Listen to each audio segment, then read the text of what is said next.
Okay, we're going to be continuing our playthrough of our homebrew system game fantasy setting and using old school essentials, old school solo supplement, which is actually for use with designed for use with old school essentials. However, we're going to be using it for our homebrew game, and we're using it we're using it to sort of demonstrate it. The Oracle table we'll be using, it's a D6 table, and the 2 D20 table of prompts here as well.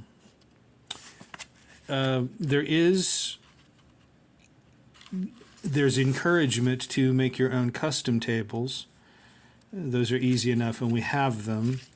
There's many samples of play in this book. There are also, it's a well, with my homebrew system, it's a sandbox. There is a table of plot twists, which is a D6 table. So roll 2 D6, and then the highest number that you get, say, and here it's a 3, an organization appears. So you have an encounter with an organization. That's a plot twist. Now, plot twist obviously can be added since you're the DM, or if you're playing with a group, plot twists can be added at any time. They don't have to be added immediately into the scene. Another thing that it advises is asking the 3 questions, or excuse me, not asking 3 questions, but basically coming up real quick with 3 memorable things about each NPC or encounter. And then we've already been through things such as chaos dice, I believe is how they referred to them here. Yes, chaos dice right there.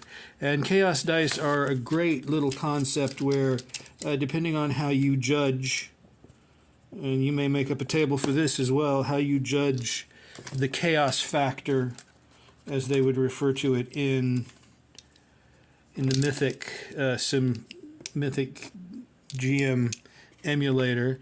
Say you have a chaos factor if something is very unlikely to happen would be less dice. Very unlikely to happen would be more dice. Very likely to happen would be less. So you might have 3 dice. Here, let's just say this handful, 6 six-sided dice. You roll. Say, for example, a building that you're fighting in is burning.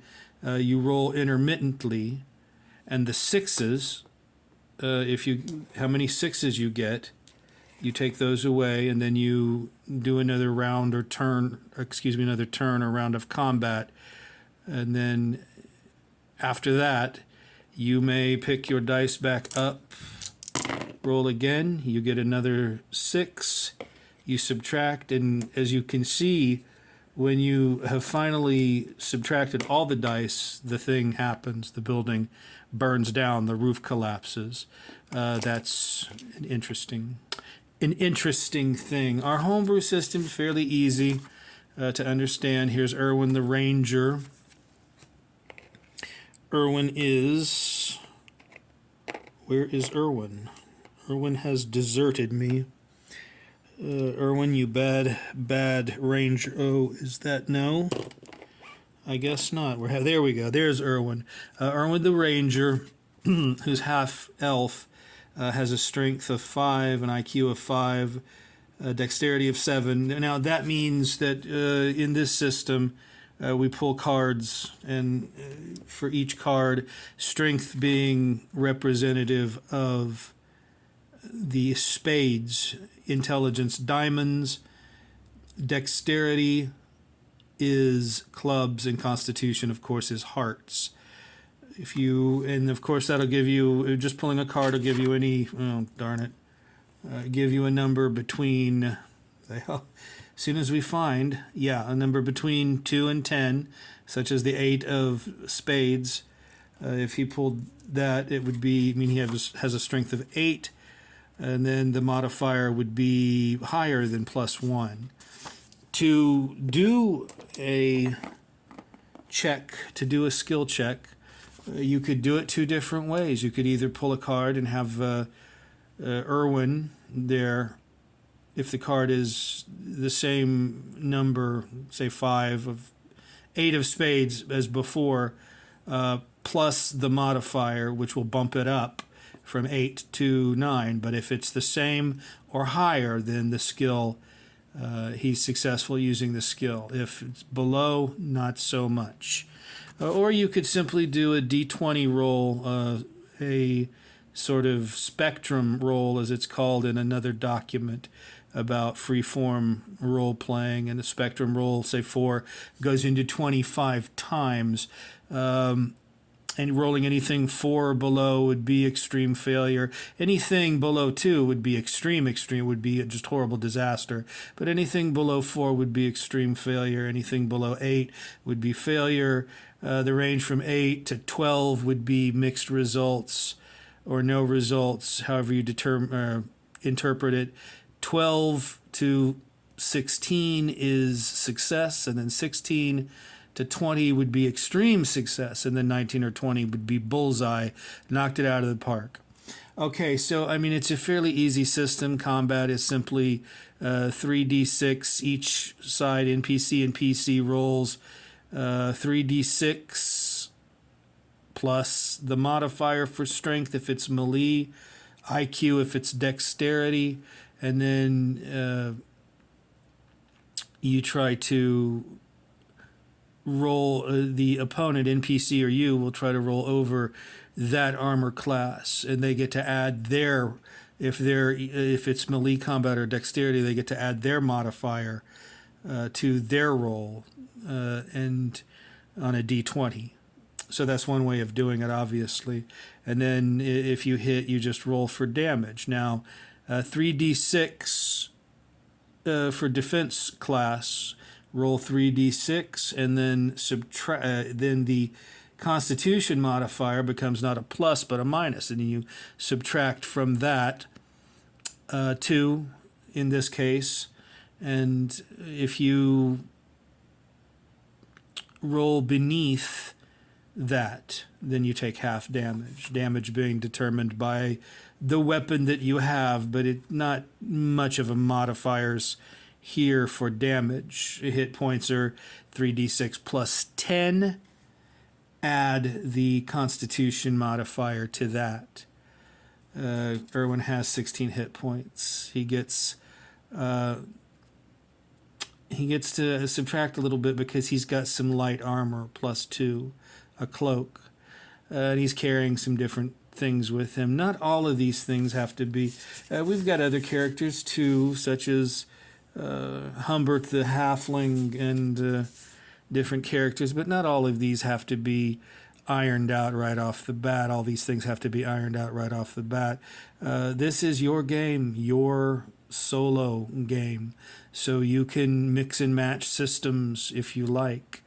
But if you want to play a particular system and do it religiously, that is, of course, up to you. As the guy that wrote the freeform RPG document on itch.io said, sometimes you'll crave randomness, and sometimes you'll just let the story come out naturally and flow from your imagination, and that's true. Okay, so what we're going to do first is we're going to roll up room number, number of squares for the first room, and our adventurers are, our war party here is on a quest to find a magic cup that has been stolen. It was a cup left by a count that's much like Vlad the Impaler. My goodness, where is... Of course, I cannot find the darned... Where are my markers? Where are my markers?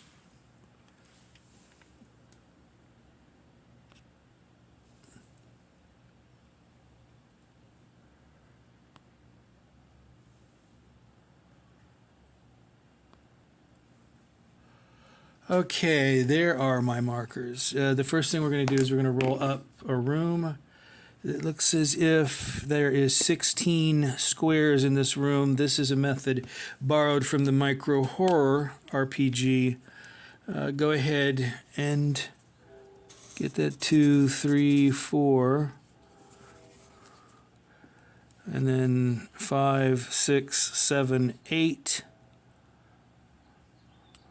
4, 5, 6, 7, 8, 9, 10, 11, 12, 13, 14, 15. Okay, so there's our first room. We'll say our entrance is over here. Our party is entering here for our little dungeon crawl. They're looking for a magic cup that was stolen possibly by the undead. The next thing we do is we grab, or we don't have to, but you obviously can do this right off the bat if you want. You can find out how many exits there are. It looks like here too, it also counts where they entered in. So there's another exit. If you want to know exactly, we'll just go ahead and put it right here. But if you want to randomize it, you can always roll a D8 and then just use the cardinal directions starting from 1 and going all the way back around to 8 for where the exits are. Okay, so here we have Erwin. We have the dwarf Bork, our killer, Daff, the crazy fighter, our halfling. We couldn't find the specific halfling miniature we were using, Humbert the halfling, and then our mage here. Now, in old school solo, it does say or suggest that when you enter a room, you roll up to, you ask yourself, is this scene or is this room as I expected it to be? Or you could ask, is there anything dangerous in there? So we get a 1. 1 would be no, there's nothing dangerous. Then you could ask, is there anything valuable? And then yes, there is, most definitely. Let's go ahead. Yes, and. So the 6 is yes, and then what is valuable? Now, we could do it a number of ways. We could just look at our treasure table. Let's get that, let's get that for our treasure table for our game Castles and Caverns. And there it is, right there. The treasure table would be here a D20 roll. It could be anything from gold coins, gemstones. So do we want to do that? Because if we do that, that brings us a 3. And those are gold coins. A value 1d10 times 10. Each coin worth 1d6 experience points. We could do it that way, or again, going back to old school solo, we go to the muses. The muses here. Now those are 2 D20 tables. I wish the autofocus was more cooperative. The 2 D20 tables, you roll D20 twice against treasure. Well, obviously we're dealing with treasure here. So the first column would be applicable here, change. So the scene has changed. And I'm waiting for that. Yeah, there we go. Okay. So the scene has changed. So let's roll our D20 again. And then that brings us a 9. So on the change muse, 9 is improve. And then the second 18. What is 18? 18 on the treasure table is reward. So it's a reward that improves what? Now you have to ask yourself and you have to interpret. exactly what that may entail. Reward and improve. You could go again until you get a number of different prompts. Let's say they're looking to, it's very much a reward. That is tough. Reward and improve. It improves what? What does it improve? It's very dark. They're using a couple of torches. So what does it improve? It improves their odds. It improves their odds of survival somehow. So we go here and we cogitate for it a little bit. Improves the odds of survival. So what could this reward be? And then you can ask the oracle again, is the reward something physical or is it, well, obviously it's something physical. Is the reward treasure? Is it, and then ask the oracle, is it treasure? Yes, it is treasure.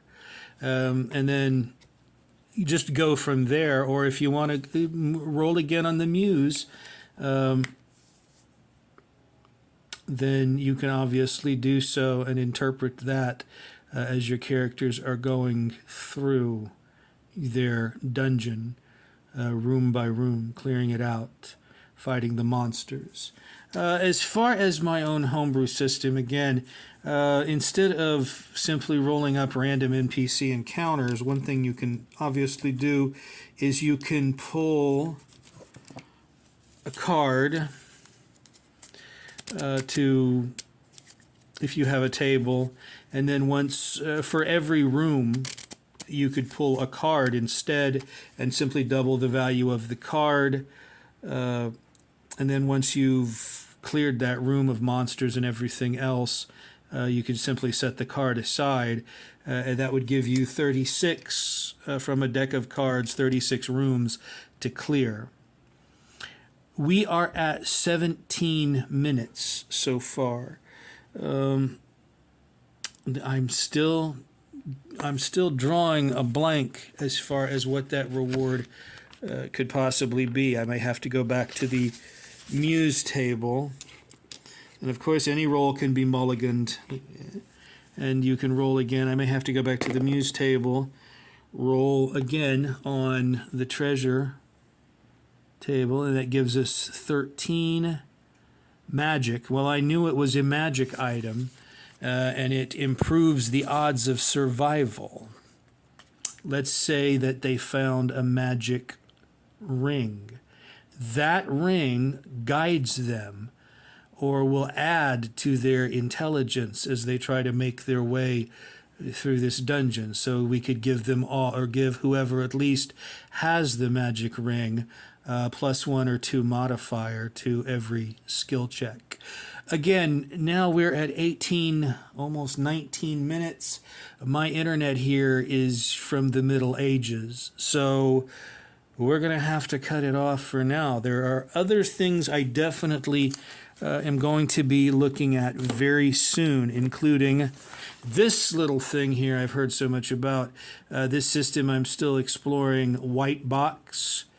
Fantastic medieval adventure game, and I hope to do some playthrough using this system. As you can see, it's a professionally designed book with excellent artwork, but it's and there's lots of tables and things in the back, unusual weapons, and it can be played solo, obviously. And then also, and this I'm really excited about, this the Tome of Terror, the Storyteller's Tales, specifically designed for solo play. I'm going to be doing a couple of different videos of this as soon as I get down into it, maybe even as soon as tomorrow. There's a lot of great stuff in here. A lot of great, interesting. It's aimed at a younger audience, I believe. It's essentially a kind of a game book. The system is really simple. It's just a D4 and I believe a D6 system, and it is Oh, darn. I keep hitting that darn. It's a D4 and a D6 system with very simple attributes. There's the character, little character cards. We have fortune, study level, health, supernatural insight, item, very simple. There are a number of maps. Some of them are blank. Some of them are filled out. Each number on the map where the NPC or PCs go, or where you go, rather if you're the solo player, although it could be obviously played with other people, corresponds to one of these. Oh, there's looks like a Hunchback of Notre Dame. One of these encounters. The numbered encounters, the numbers on the map are for numbered encounters. I'm having some difficulty again with the autofocus here. As in, if you get on the map place number 4, there's another encounter. There are 2 different. There's a number of different suggested quests right at the front of the book. Now, the interesting thing here, there are also soundscapes that have been designed. You get this, you scan this little QVC thing, and you get soundscapes and narration. And this is not a low budget amateur thing. There's an advertisement in the back about the famous actor Tom Baker, no relation. The famous actor Tom Baker, who portrayed Doctor Who, and he's on StorymasterTales.com, and he is a voice actor for that. And it's that game is designed by somebody who does theater work, and it looks to be really incredible. Okay, I really have to go. That's all for this morning. You guys have a wonderful morning. Bye-bye.